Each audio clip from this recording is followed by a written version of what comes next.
Okay, Zok Tehillah Gemara. So what we had was we had a Mishnah that offered up some apparent kulas. The first kula was the Mishnah allowed Rabbi Yochanan, Rabbi Chanina Skana Kahanim, said testimony that in the Beis Hamikdash they allowed you to burn kachim that was shlishi l'tuma together with kachim that was rishon l'tuma, and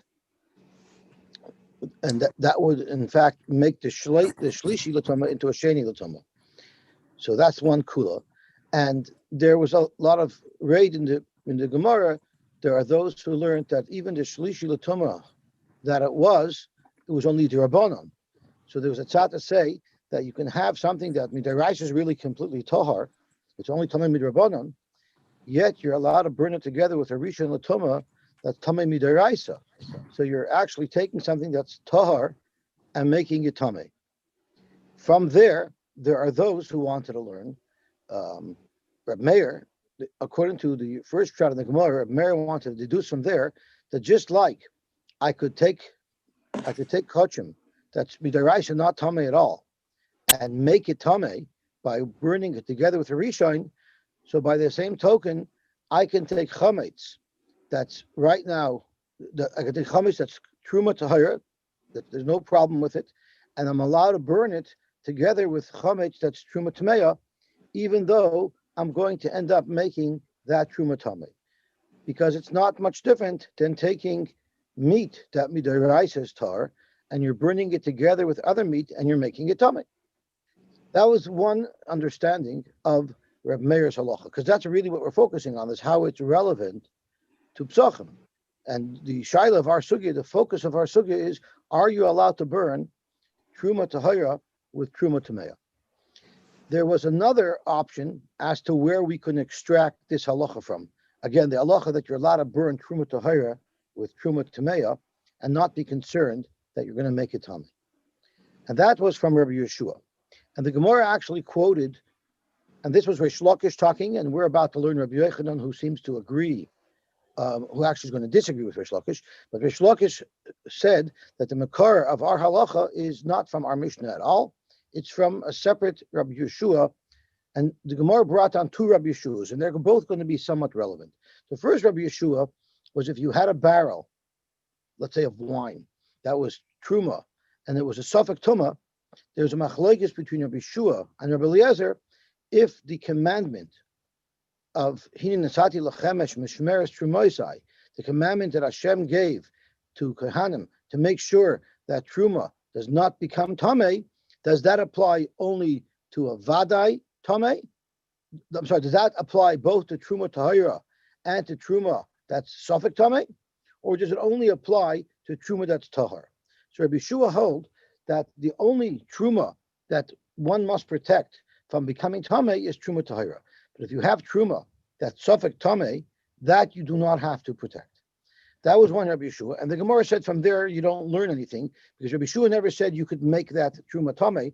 Rabbi Yeshua just said that if you have a barrel of wine that's suffix tamei, you don't have to protect it from becoming tamei. You're allowed to leave it in an open area where anything could touch it, but you're not allowed to be metamet b'yadayim. And then the Gemara yesterday brought another case which showed that Rabbi Yeshua holds, in fact, that you're allowed to be metame truma b'yadayim. And what was that case? That was the case of the guy who was having a very bad day.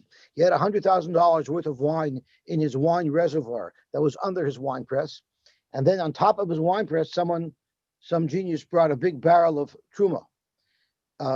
Now, in the bar where he had his $100,000 worth of high-end wine that was chulin, it was actually chulin wine, but it was tamei. It was chulin tamei. But there's nothing wrong with chulin tamei. Anybody can drink it. We drink chulin tamei every single day.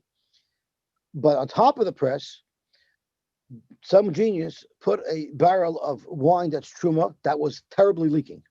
And it's going to run down from the top receptacle in the press into the bar.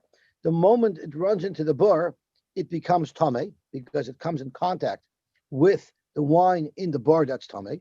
And now the wine in the bar is a mixture of truma and chulin that's tamei, and the whole thing is garbage. And that's a huge loss. So Rabbi Yeshua allowed, if you have a vat lying around, a container lying around in the press, you can quickly take it and you can capture all of the wine that's draining down. Now, when you're doing that, you're biyadayim, making that wine which is truma, you're making it tummy because you're capturing it in a tummy vessel. Sure, if I didn't capture it, it would become tummy a second later as it went into the bar below. But the fact of the matter is, by you putting a vat underneath that wine and capturing it at the vat's tummy, you are physically making the wine tummy. Rabbi Shua holds you allowed to do that, since it's anyway being chaylich libud. So Rabbi Shua is a makar. Since Rabbi Shua says you're allowed to be matama wine of truma, be a dayim, because you want to salvage the chulim below, so it's a raya that by truma as well, if you have to burn chametz and you have truma tahira and truma tameya, you're allowed to bring them together, even they'll be tummy. And Rabbi Yosy, who disagreed with this raya, said you can't bring a raya from the case of the wine, because in the case of the wine, we're talking about a great loss of money. Maybe when there's a great loss of money involved, there you're allowed to be matama truma tameya, truma tahira. However, in our case, we're just a little bit of extra wood because you have to have two bonfires. Chaim Tzvi will have to make a separate bin just for that. That's not enough of a reason to allow us to be matama the truma tahira. So Reb Meir held it was a good raya.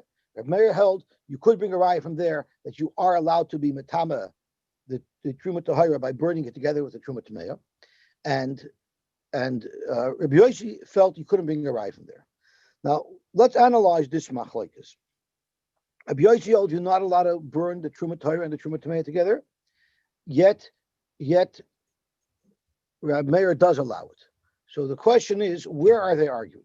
Are they arguing during the 6th hour, where anyway the truma tahira is already asur midrabanan, or are they even arguing before the 6th hour, where the truma tahira is 100% mutter? So let's analyze this. There were two options for us to source out this halacha. One option is it comes from our Mishnah. So if it comes from our Mishnah, what was the case? The case was you had kachim that was a shlishi l'tuma, or it was only tamei midrabanan. You had kachim that was tamei midrabanan, and by burning it with the rishon l'tuma, you're making it tamei midaraisa. Well, from there I would only be able to learn that if the truma tahira was already infected, for instance, just like the kachim was already tamei midrabanan, maybe the truma would also have to be already a proper midrabanan. So therefore, if the makar of the halacha that you're allowed to burn the truma tahira together with the truma tameya, if the makar of that halacha is our Mishnah, the Mishnah of Reb Chanina Skana Kaihanim, then it's logical to say that Reb Meir only allows it when it's already asur midrabanan, which would be in the middle of the 6th hour. But if the makar is Rabbi Yeshua, where he said you had wine that was not asur at all, that was perfectly good wine, you could salvage it, you could drink straight from the barrel that's leaking, and you're allowed to be metamet b'yadayim, so that would be a raya that even before the 6th hour, even before the truma becomes asur at all, even midrabanan, you would still be allowed to burn it with the truma tameya.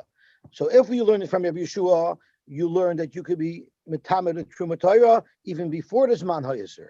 But if you learn it from our Mishnah, you would only know that you could be metamet the truma tahira during the 6th hour, where it's already asur midrabanan. So now that we have this prerequisite, we can go look at Rabbi Yochanan.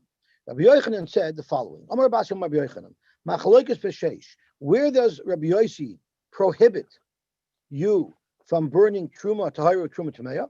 That's in the 6th hour, where the truma is only asur midrabanan. Aval b'sheva, when the truma is already asur midaraisa, divrei hakol sarfin. Even Rabbi Yosy would agree that you're allowed to burn the chametz. You're allowed to burn the truma tahira with the truma tameya.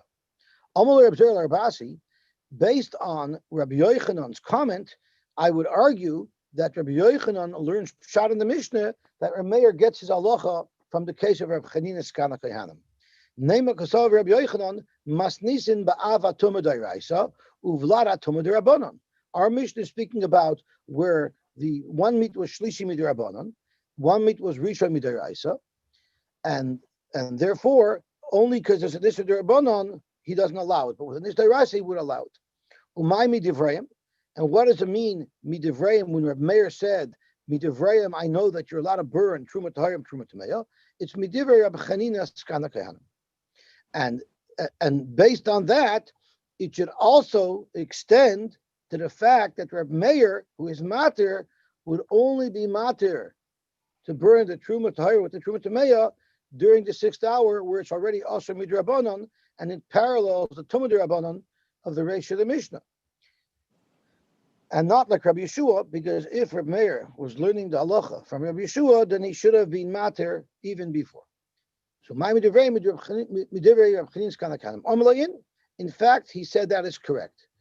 That is correct. So Rab Asi responded that Rabbi Yochanan learns from the Mishnah that Reb Meir's makar is from our Mishnah, and therefore in the 5th hour, where Truma is not even usher at all, Reb Meir would not allow you to burn Tahir Tameya, and in the 6th hour, where it's also even Deraisa, even Rabbi Yosy would agree that you could burn them together. In Itmar Nami, we even have another brayso that seems to say this more clearly. Rabbi Yochanan, I'm sorry, not a brayso, a memra. Rabbi Yochanan, masnisin ba'ava Tuma Deraisa. The Mishnah is referring to a case of Ava Tuma Deraisa, uvlada Tuma Derabana, umay midivrayim midivi Rabbi Chanina skana kehanim.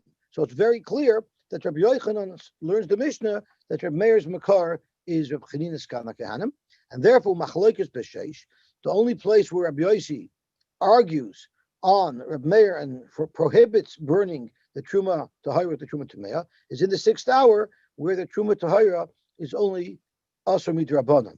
Aval B'Sheva, once the Truma Tahira is already Asr B'Ana, even Midraisa, Divrei Akoyal Sarfin, everybody would agree, meaning even Rabbi Yosy would agree, that you're allowed to burn the Truma Tahira together with the Truma Tameya, because it's all Asr B'Hana anyway. Lema Messiah. Let's try to bring a raya, Zok Gemara, that the B'Sheva Moider Rabbi Yosy. Let's bring a raya to the fact that Rabbi Yosy agrees that you're allowed to burn Truma Tahira together with Truma Tameya in the 7th hour. And we're going to go back to the brayso that was quoted at the beginning of the Amud that we rushed through, but now it's becoming directly relevant. It says as follows. Hapigel v'hanoiser v'atame. Pigel, noiser, and tame, are you allowed to burn them together? Pigel and noiser have no tuma deraisa. Tame is tame deraisa. So are you allowed to be metama, pigel, noiser? You have to burn them all. Are you allowed to burn them together, and thereby you're going to put a tuma deraisa on the pigel and on the noiser, which were not tame mideraisa up until that point. You cannot burn them together. And since you cannot burn them together, you cannot burn them together because they'll make them tummy. And Beis Hillel Imrim Nisrafin Kachas, you're allowed to burn them all together. So from the fact that Beis Hillel holds you could burn them together after they're already Asr and Gansen, it would indicate that Rabbi Yosy agrees that when something's already 100% Asr, even Midaraisa, there you're allowed to be Metamed. So too in our case, Truma Tahira after the 6th hour, when it's already Asr Midaraisa, even Rabbi Yosy would agree that you're allowed to burn it together with Tuma. And it's interesting to note, because the brayso that we quoted, this brayso pigel, is actually Rabbi Yosy talking. Right? That's why it's a right, because this brayso was actually Rabbi Yosy talking, and Rabbi Yosy said unequivocally that you're allowed to take pigel and noiser, which are Asr Midaraisa, and you're allowed to burn them with Tuma. So that's a very good raya. Zok Gemara, it's not a good raya. Shiny Hasam, the Islahu, Tuma Midrabanan. Pigel and noiser are both Tuma Midrabanan. Titnan, ha pigel v'anoiser, pigel and noiser, mitamin es hayadayim. They make your hands tummy, meaning there's a Tuma Derabanan on them. So maybe the only reason why Beis Hillel allowed you to burn noiser and pigel together with Tame is because they at least have a Tuma Derabanan. But chametz, even after sheishois, where it's Asr Midaraisa, it still doesn't have any Tuma with it. And who said Rabbi Yosy would agree that you're allowed to burn Truma Tahira, even though it's Asr already, and it's after there's Mambir, who said he would allow you to burn that together with Tmeya? So we abandoned that raya and we try something else. Lema Messiah.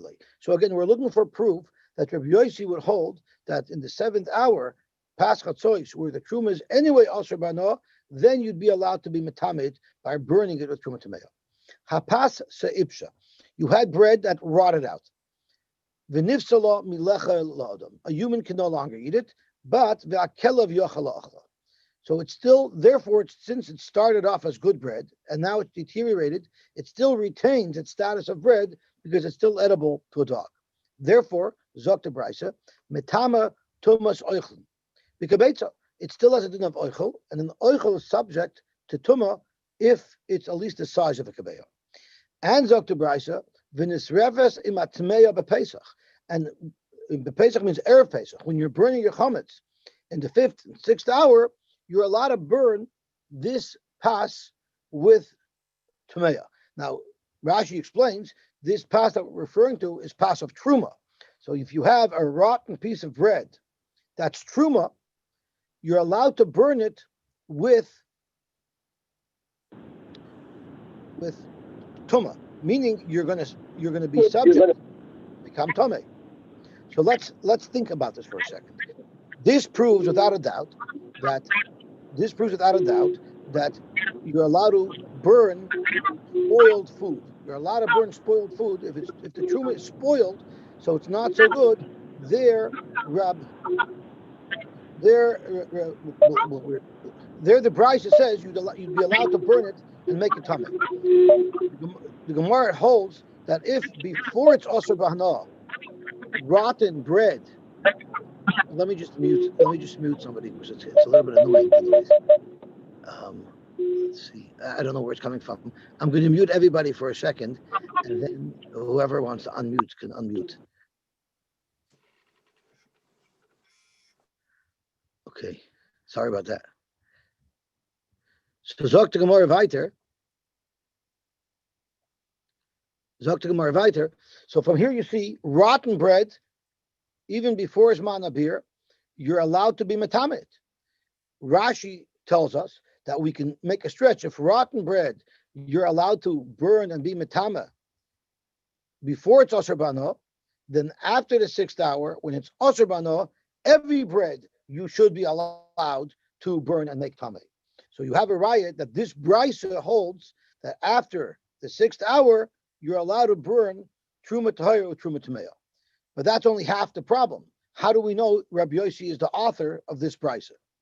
Because we're trying to prove that Rabbi Yosy agrees that after the 6th hour, once it's already Asr Ba'Noah, you're allowed to burn Truma Torah with Truma Tameo. So Zok Rashi, the way we know that this is not Reb Meir, because if it was Reb Meir, we know Reb Meir holds even before this Chometz is Asr Ba'Noah, even in the 6th hour, you're allowed to burn good bread, good Truma with Tameo. So according to Reb Meir, if Reb Meir was the author of this brisa, it would have said, even if it was good pas, even good pas, you're allowed to burn, even good pas of Truma, you're allowed to burn Erev Pesach together with Tameo. The fact that the brisa only allows you to do it when it's rotten bread, that's proof that this cannot be going according to Reb Meir. It must be going according to Reb Yosy.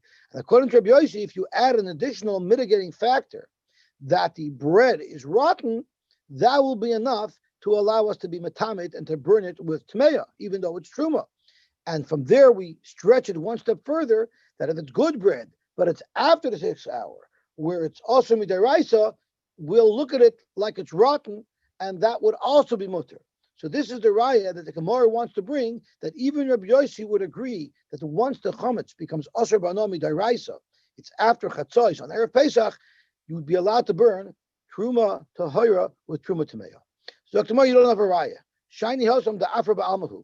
You're mixing things together. Just because Rabbi Yosy would allow rotten bread, which is like earth, it's useless, it doesn't have any value, that he might allow you to burn together with Tuma, even though it's truma. But who said something that's osir b'anoah, but it's good bread? Who said there he would allow it? So the Gemara abandoned. All right, we were unable to find a raya, an additional raya, that Rabbi Yosy agrees that after chatzos it would in fact be mutter to burn truma tahir with truma tameo. Our Gemara says it, but a Gemara couldn't bring a raya from a brisa. So now we're going to go back to our train of thought. If in fact we're learning, Rabbi Meir, Midivrayim, he's learning from Abchanina Skana Kehanim, that you're allowed to burn truma tahira with truma tameya. So ihachi my moida. What was Rabbi Yosy's response in our Mishnah to Rabbi Meir? He said, but Rabbi Yeshua and Rabbi Lezer both agree that you're not allowed to burn truma tahira with truma tameya. What type of response is that? If Rabbi Meir's source is Rabbi Chininas Kana Kaihanim, so I don't really care what Rabbi Yeshua and the Rabbi Lezer says. Bishlama, the way we learned in the other pshat according to Rish Lakish, where the whole raya of Rabbi Meir was from Rabbi Yeshua and Rabbi Eliezer, it's very logical that Rabbi Yosy would dispute Rabbi Meir by saying they both agree that it's not allowed. But the way we're learning now that Rabbi Meir's makar was from our Mishnah of Chininas Kana Kaihanim, why is it relevant to me what Rabbi Yeshua or Rabbi Eliezer might hold? This is what Rabbi Yosy's comment was to Rabbi Meir. Afidu Rabbi Yeshua, the Mekel, even according to Rabbi Yeshua, who allows you to be metama truma, ki Mekel bitluya utmeya. So let's stop a second. There are those teshitas out there. So the case of putting the vat under the wine, Rabbi Yosy automatically discounts because that's in the case of hefsid. So you can't bring me any raya from that case. But there was another case that we had where there was a barrel of wine that was Suffolk Tuma, and Rabbi Yeshua said you don't have to protect that wine. Once the wine is Suffolk Tuma, you no longer have to protect it. You can allow it to become Tuma. And that's what Rabbi Yosy was telling Rabbi Meir. The only shita that you find out there who allows you to be metama, truma, tahira, is Rabbi Yeshua. Rabbi Yeshua the Mekel, even Rabbi Yeshua who's Mekel, and he allows you to ignore the barrel or put it into a place where it might become tamei. He Mekel betluya, utemeya. He only allowed you to not watch and to be goyim tuma only if it's safek tamei, if the barrel is safek tamei, or if it's already tamei. I'm sorry, he Mekel betluya utemeya, by putting a barrel that's in a matzav of Suffolk into a place where it could become tamei. To allow truma, that's for sure tar, to allow that to become periled with tuma, loy. You don't find Rabbi Yeshua hold like that. So you're extracting from a Chininas Kana Kaihanim a radical shita that you're allowed to be metama, truma tahira, that no one seems to hold of. And that's what Rabbi Yosy's response to Rabbi Meir was, bringing a raya from an outside Tana from Rabbi Yeshua, even though that's not who Rabbi Meir was referring to, but Rabbi Yosy is still saying the new halacha that you're trying to bring a raya to is a little bit radical. We don't find that the people who discuss this issue hold like that. So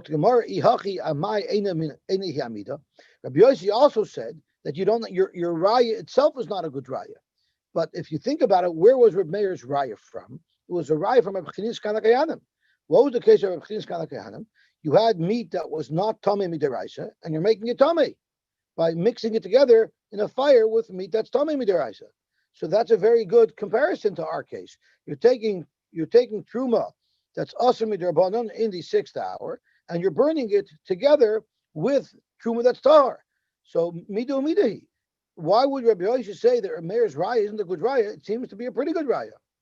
Rabbi Yirmiyah, I'll tell you why.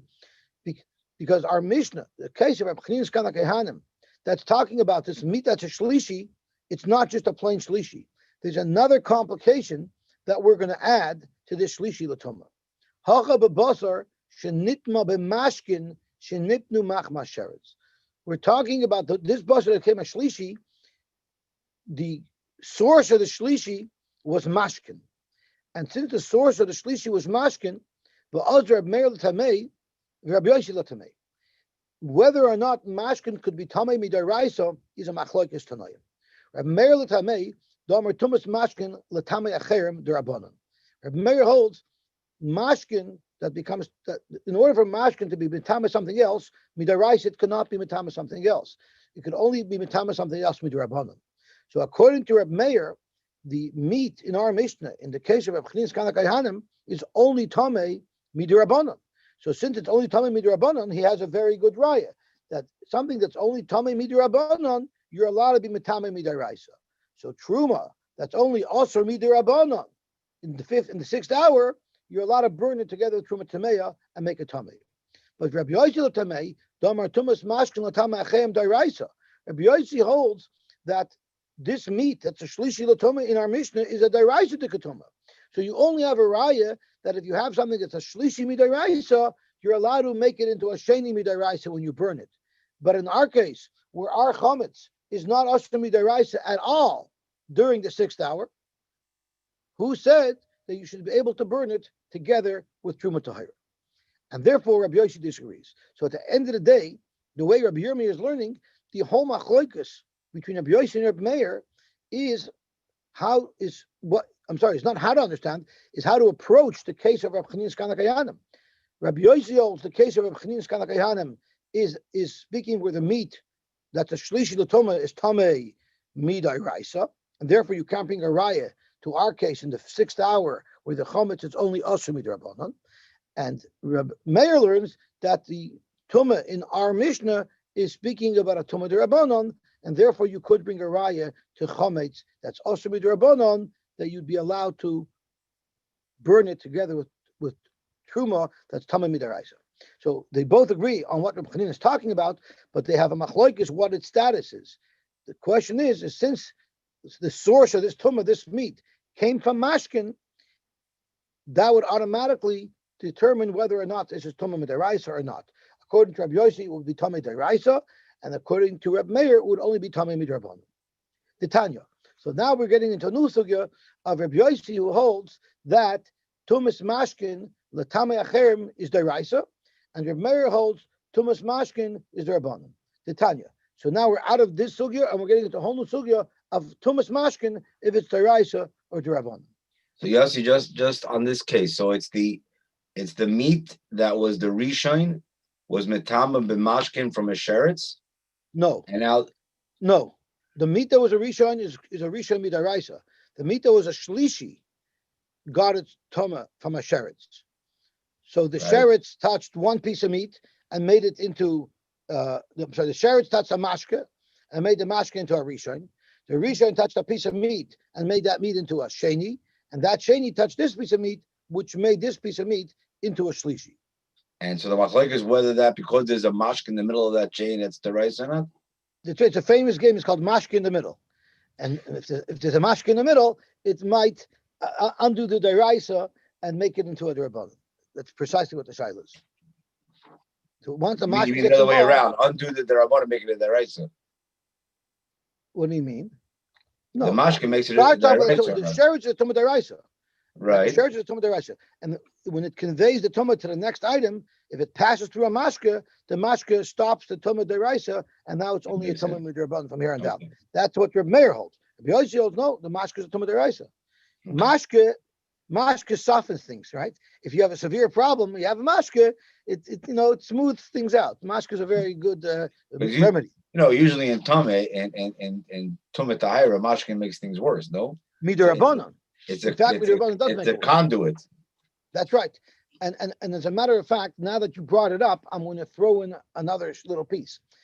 According to the Rabbanon, midrabanan, a mashke always goes back to make something into a rishon. So really, anything that a mashke will touch, since a mashke always becomes a rishon, the mashke will always make something into a sheni. So really, there's a long Rashi on it who really says that if you learn that if you go with the Rabbanans, this meat technically is a sheni, and the problem in our Mishnah is you're making it from a sheni midrabanan to a sheni midaraisa. By touching the rishon deraisa, it's making the meat into a sheni deraisa. But regardless, Reb Meir learns that the case of Chanina Skanakayanim is taking something that's tamei midrabanan and exposing it to tumah deraisa. And from our Mishnah, from Chanina Skanakayanim, Reb Meir extracts that will be allowed. And therefore, chometz in the sixth hour, you'd be allowed to burn with truma tamei. So come to the whole big machlokes between Reb Meir and Reb Yosy is only 1 hour, only during the sixth hour. Before the sixth hour, according to this pshat, everybody would agree you're not allowed to burn truma tahira with truma tamei. After the sixth hour, everybody agrees you are allowed to burn them together, and the whole machlokes is only during the sixth hour. So now we're going to get into the shaila of tumas mashkin. So zok the brayso, Sovik mashkin li tamei tamei.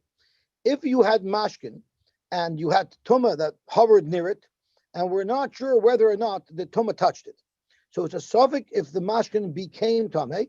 The loch is tamei. It's tamei, and the reason for that is because it's a deraisa. Midaraisa a mashkin can become tamei, and since midaraisa a mashkin can become tamei, this suffix as to whether or not this mashkin became tamei is a suffix deraisa, and we paskin that it's going to be tamei. How about the tamei acherim? How about if I had a mashkin that was tamei, and it's a suffix if the mashkin that was tamei touched something else? There we say tahar diver meir v'chein hayer abelezer omer kidvarav. So you see a split. Mashkin midaraisa could become tamei, but mashkin midaraisa cannot convey tuma, which is what we wanted to say was Rabbi Yosy Shita. Rabbi Yehuda Omer lekoil tamei. Lakoil tamei. No, mashkin is tamei side to get tuma and side to give tuma. Midaraisa mashkin will get tamei, will get tuma and give tuma, and therefore, in any case of suffix, you would have to paskin that it's tamei. Rabbi Yosy, Rabbi Shimon Omer. Rabbi Yosy and Rabbi Shimon says, so I have to correct what I said a moment ago. Rabbi Yosy, Rabbi Shimon Omer la'oichlin tmein lekelim tahirin. Rabbi Yosy Rabbi Shimon says that mashkin could become tamei midaraisa. Now, conveying tuma, it depends on what the mashkin is conveying tuma to. If the mashkin is conveying tuma to oichlin, that it could do midaraisa, and therefore a suffix will be tamei. But to convey tuma to a keli, that it cannot do midaraisa, and therefore it's tahar. And where would there be a distinction between kalim and food? Why would you have such a distinction? That's all learned out of the pasuk. So Rashi tells us that there's a pasuk that discusses the tuma of mashkin. So let's see what Rashi says over here. It says, let's look at the actual lashon pasuk. It's a little bit easier. The lashon pasuk is mikala oichel asher yochel asher yavei elav mayim yitma, and then it says v'chol mashke asher yishta v'chol kli yitma. So the Manda Omer who learns that it can become tamei, but it cannot be metame, which was the first shita, learns yitma means it could become tamei, but it can't be yitame. It cannot be metame something else. The Manda Omer who holds that it could be metame something else, darshans yitma that it could even be metame something else, and the Manda Omer who holds it could only be metame something else if it's a food and not a keli is as follows. It says over here yitma right after it says b'chol kli. So one Manda Omer learns, since it says yitma right after it says b'chol kli, it must mean that not only can it be metama food, mashkin, it must also be able to be metama a keli. The other Manda Omer holds you don't darshan like that, and therefore it could only be metama an oichel.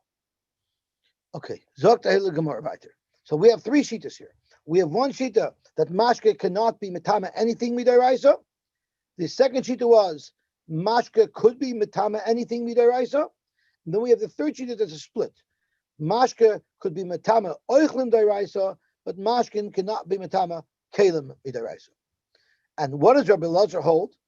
V'chein hay Rabbi Elazar Omer. Rabbi Elazar seems to hold, like Rabbi Meir, that mashke can become tamei, but mashke cannot be metama anything else midaraisa. Frag the Gemara. V'sover Rabbi Elazar mashkin istlu tuma ba'olam. If you're going to say that Rabbi Elazar holds like a mayor, that means Rabbi Elazar holds that mashke can contract tuma even midaraisa. Are you actually arguing that a mashke can become tamei midaraisa? But Tanya, I'm going to prove to you that Rabbi Elazar holds that mashke cannot become tamei at all, because we looked at the brayso. Rabbi Elazar Omer, ein tuma lemashkin kol iker. Mashkin could never become tamei at all. So that's a contradiction to the brayso that says that Rabbi Elazar agrees with Rabbi Meir, where mashkin could become tamei. It's only cannot be metame something else. Yet Rabbi Elazar over here says ein tuma lemashkin kol iker. Teda, I'll prove to you that mashkin cannot become tamei at all. Sharei Yosy ben Yezer is tzreida al ayel kam tzedachim, on a certain type of grasshopper that it's kosher. That's not relevant to our shaila. What is relevant is al mashkin beis mitbachaya dochin, that the liquids that you find in the butchering area of the Beis Hamikdash, those are tahar. So you see clearly what are the liquids that are around the Beis Hamikdash, water, blood, and you see that these things are considered tahar. According to Reb Meir, if Rabbi Elazar holds like him, those things should become tamei. They might not be able to be matama, but they should surely be able to be tamei. So Hanichel Shmuel, Domer Dochin Milatame Milatame Tumas Acherim, Aval Tumas Atzman Yeshlo and Shapir. If you understand what Yosy ben Yezer said, that there's the mashkin basement b'chaya is tar, if you hold that just means it's tar, that it cannot be matama something else, but it could be tamei itself, then it's very consistent with what Rabbi Eliezer said and Rabbi Meir said, that mashkin can become tamei, they just cannot make something else tamei. Elul Rav, the Amar Dachin Mamish, Rav learned pshat in this brisa that Yosy ben Yezer said that the dam and the mayim that are floating around in the butchery area cannot become tamei. Period. Michael Maimer, if Rabbi Eliezer agrees with Yosy ben Yezer and says the way Rav understood it, that dam and mayim that are in the butcher area cannot become tamei at all, how could you justify that with what Rabbi Eliezer up here agreed to Rabbi Meir, who said that mashkin will become tamei? So Amar Nachman bar Yitzchak, achada. Maybe when Rabbi Elazar said Kedvarov, he only agreed with Rabbi Meir that mashkin cannot be matama something else. But who said that he's agreeing with Rabbi Meir when Rabbi Meir said that mashkin can become tamei? Maybe he doesn't agree with Rabbi Meir in that prat. In fact, Gemara, that's not likely because v'hakedvarov kamar. It says v'chein haya Rabbi Elazar kedvarov. Kedvarov sounds like plural. He agrees with everything that Rabbi Meir said. So you're going to split it and say that he only agrees with the halacha that it can't be matam acherim? V'kedvarav kamer the nefishi, meaning it's multiple things that he's agreeing with. He's agreeing with both statements of Reb Meir. Side that it cannot be matam something else, but side that the mashkan itself could become tamei. V'oid havachein katani. Look what it says. V'chein hayer Rabbi Elazar Omer kedvarav. It's very difficult to say that Rabbi Elazar is only agreeing with Reb Meir that it cannot be matama something else, but he disagrees with Rabbi Meir, who says that mashkin could be tamei. The pashtus of this is that Rabbi Elazar is completely agreeing with Rabbi Meir that mashkin could become tamei. So Oibazoi, the way Rav understood Yosy ben Yezer that mashkin will not become tamei at all, and Rabbi Elazar clearly agrees with Yosy ben Yezer, we have a stira in Rabbi Elazar. Zakta Gemara, kasha, no. We don't have a teretz for that. I mean, there could be a teretz, but we're not going to lose sleep over it. And we're going to be forced to say that Rabbi Elazar fully agrees with Yosy ben Yezer. He says so beferish that mashka is no tum at all. He seemed to have expressed some alliance with Rabbi Meir. No, don't take him so seriously. Gufa, Rav Amar Dachin Mamish. Rav learned that Yosy ben Yezer held that in the Beis Hamikdash, the mashkin in the Beis Hamikdash are completely tahar, they don't have any din tuma. Or Shmuel Amar, Dochin milatama tuma acherim, aval tumas atzman yesh lahem.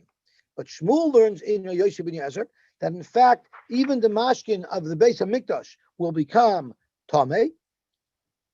They just cannot be matama other things. So that is our machlokes, and that's what we're going to be focusing on. Rav holds that Yosy ben Yezer held there's no tuma at all for mashkin in the Beis Hamikdash.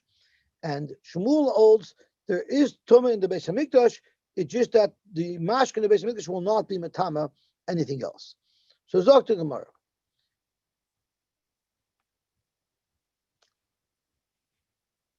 Rav Amar Dachin Mamish, because Kosovar Tumas Mashkin Derabanan, he holds that even by Chulin, even not in the Beis Hamikdash, the whole concept of Tumas Mashkin is only Midirabanan. Where did the Rabbanan make the kanas to make mashkin tamei? That's for chulin. But they were not gozer tuma in the Beis Hamikdash. They're not looking to pasal karbonis. They were not gozer any tuma on mashkin in the Beis Hamikdash. So therefore, there's non tuma on mashkin in the Beis Hamikdash is non-existent. Ushmul Amar Dochin milatama tumas acherim Aval tumas atzman yesh lahen. Shmuel holds that mashke could become tamei, even in the Beis Hamikdash. They just cannot be metama anything else. Why? Because kasavar tumas mashkin atzman dairaisa. The fact that a mashke could become tamei, that's midaraisa. But latama acherim derabanan. Midaraisa, a mashke cannot be metama something else. Midarabanan, they were gozer that a mashke could be metama something else. The chigazer abanon, where did the rabban make zeres? The mashkin the oma. Only mashkin that are of chulin. But the mashkin base mitbachaya, but liquids in the butchering area, the Beis Hamikdash, loy gozer, there they didn't make a gzera. The chiloy gozer rabbanon l'tmuya acherim. The whole thing that's totally in the rabbanon is allowing mashke to be mitama something else. So therefore, in the Beis Hamikdash, they weren't gozer that mashke should be mitama something else. Aval tumas atzman yesh lahen. But since mashke becoming tummy is a dairaisa, so surely even in the Beis Hamikdash, a mashke could become tummy. Amar le Rav Huna bar China lebrei. Rav Huna bar China asked his son to ask the following question: when you get to Rav Papa, I guess he was traveling and he was going to meet Rav Papa. So Rav Huna asked his son, "Do me a favor. I want you to ask the following question to Rav Papa." Ramilei asked him the following question: Mi Amar Shmuel. Did Shmuel really say, "Dachen milatama tumas acherin, aval tumas atzvan yesh lahen"? Did Shmuel really make that split and say that although it is tamei, although mashkin is tamei, mashkin cannot be matama anything else in the Beis Hamikdash? I have a kasha from a pasuk. Kurikan, it says in the pasuk, "Va'basar asher yiga b'chol tamei lo yeyachel." This is talking about kochim. Any basar of kochim that touches anything that's tamei, you can't eat it. So that means if mashkin is tamei, the Torah specifically says that if basar touches that thing that's tamei, it itself cannot be eaten. So isn't the pasuk saying beferish that you cannot make that split? The moment it's called tamei, and if mashkin is called tamei midaraisa, if meat that's kachim touches it, you can no longer eat that meat. So the Torah is pretty clearly saying that the mashka, if you hold it becomes tamei, it has to be able to be metama as well. So I don't know what Rav Papa answered. It doesn't quote Rav Papa's teretz. But Amar Rav Shisha b'Rei Ravidi, Rav Shisha b'Rei Ravidi says it's not a kasha. Midi the hava a Revi b'Kodesh. Revi b'Kodesh. Remember we learned that the lowest level of Tuma that even Kachim could have is the level of Revi. Right? That's what we had. Can't go further. So, but it itself is Tame, right? Yet, if a piece of meat that's kachim touches it, you're not going to ask me that it should be possible as well. What about v'abasar ashiyiga b'chal tamei lo yochel? If it touched your V, it should also become aser.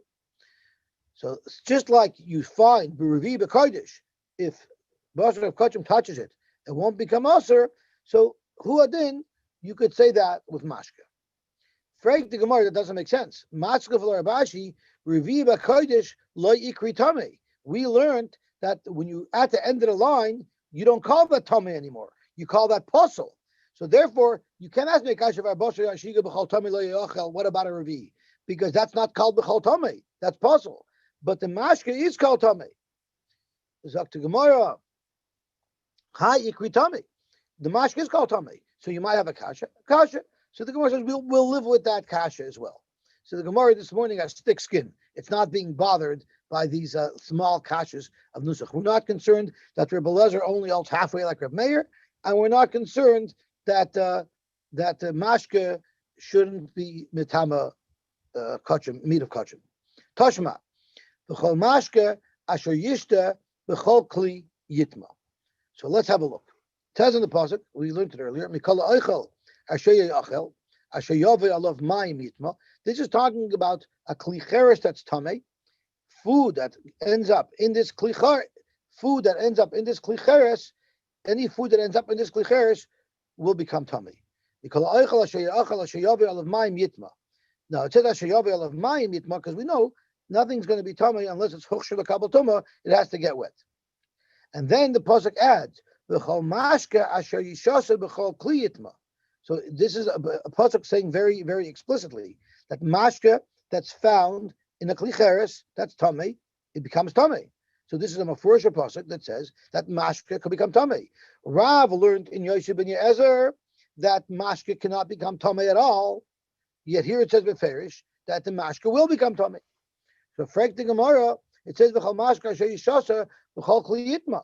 So how, if you hold that mashke doesn't become tamei, how do you understand this pasuk? So tomorrow, ma yitma hichshir. This is teaching us that you need hechshir l'kabel tuma. So that water is not talking about the water that's becoming tummy itself. That water is talking about water that's being machshir, the food, to be makabel tuma.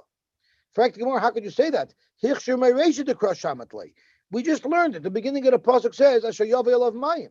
So food has to be hechshir l'kabel tuma with mayim. We know that. So this v'chol mashke can't be referring to hechshir because hechshir is clearly mentioned in the pasuk before. Zokt the Gemara. No, you actually need two psukim to tell you that water could be machshir and oichel l'kabel tuma. What does it mean to be machshir? If you have an oichel, it's not l'kabel tuma unless one of the zayin liquids, one of the 7 mashkin, touch it. So water is also one of the items that if it touches an oichel, it makes the oichel able to be makabel tuma. So we have now a pasuk that seems to has 2 limudim that water could be machshir and Michael to be makabel tuma. Why would we need 2? So tomorrow chad betlushin v'chad b'mechubarin. You need one pasuk to tell you that if you have water that you captured in a bucket, so that water is no longer connected to the ground, that water could be machshir food l'kabel tuma. So if you spritz from that water in a bucket on food, now that food will be able to be makabel tuma. V'chad b'mechubarin. And one is, what if there's a puddle on the ground or a pit that's full of water? That's water that, or a spring, that's water that was always connected to the ground. What if food falls into that water and now you take it out? Is that considered hokshel l'kabel tuma? So we have 2 psukim. One to tell us that water that's not connected to the ground could be machshir zroim l'kabel tuma, and another pasuk that tells us that even water that's connected to the ground could be machshir zroim l'kabel tuma. Why do we need 2 psukim? Water is water. So if the pasuk only told you that water that you've already removed from the ground could be machshir zroim l'kabel tuma, I would say mishum dachshavinu. The fact that you drew that water in your bucket, you're giving that water a chashivas. So maybe only water that you've assigned a chashivas to, maybe only that's the type of water that will be machshir zroim l'kabel tuma. Water that gathered in a puddle, which is less significant, maybe that will not be machshir zroim l'kabel tuma. And if you only knew that water that was connected to the ground could be machshir something l'kabel tuma, I would say mishum dekayim b'duchtayu chashivi. Since they're in their original place, that gives them a chashivas. That's the reason why they can be machshir. Aval tlushin, but water that you already took out of the bucket, I might think could not be machshir l'kabel tuma tzrichi. So right away we should all be scratching our heads over here because we know the sugya of hechsher zroim, and we know the sugya of hechsher zroim comes from a different pasuk. There's a famous pasuk, which teaches us that you need to be before a Michael could become tamei, it has to be hokshel l'kabel tuma by coming in contact with one of the mashkin. So why do we need now a whole new pasuk for it? So Tosfos asked the kasha, and Tosfos tells us that you need 2 psukim. You need one pasuk by a mace. You need one pasuk to tell you that tumas mace transfers to a Michael only if that Michael was hokshel l'kabel tuma, and that's what the chiyutan is referring to. And our pasuk is telling you that to become tamei through a sheretz, you also need to be hokshel l'kabel tuma. And once you know by sheretz that mayim tlushin and mayim mechubarim can both be machshir food l'kabel tuma, you would say that by the tumas mace as well, since we know hechsher is required, we'll also know that both mayim mechubarim and mayim tlushin are able to be machshir zer l'kabel tuma. So I just want to clarify one other thing that Tosfos says. Hokshel l'kabel tuma. So if it's mechubarin, water that's in a puddle, in a spring, in a river, that's hokshel l'kabel tuma. So what happens if I have a fruit, a Michael, and I dip it into a river, and while it's in the river, it touches a sheretz? Tosfos tells us that will not become tamei. It does not become hoksher until you remove it from the water. So the way your apple becomes hufshel kabel tuma is you dip it into the river, you take it out of the river, and then once it's hufshel, then the sheretz could touch it. That's just a fun fact that Tosfos shared with us how hechsher works. The Mefarshim also speak out, of course, that this question between Telusha and Mechubarin only makes sense. This distinction only makes sense to say by water, where you have Mechubarin. But if you're talking about Dvash, Dam, Shemen, all of those items on the list surely are Telushin. They're never Mechubarin. They don't come naturally from the ground. So that distinction does not apply to all the other items. Toshma. So again, we have this machloikis Rav and Shmuel, whether or not mashkin, even in the Beis Hamikdash, could become tamei. Yosy, it's 10-2. Oh, I'm sorry, I didn't even realize that. Okay, so we better stop here. I didn't look at the time. I apologize. Okay, we'll stop here. I'm falling behind. I'll have to offer less introductions and more meat. It's all good. We got out of the meat. Now we're into the water.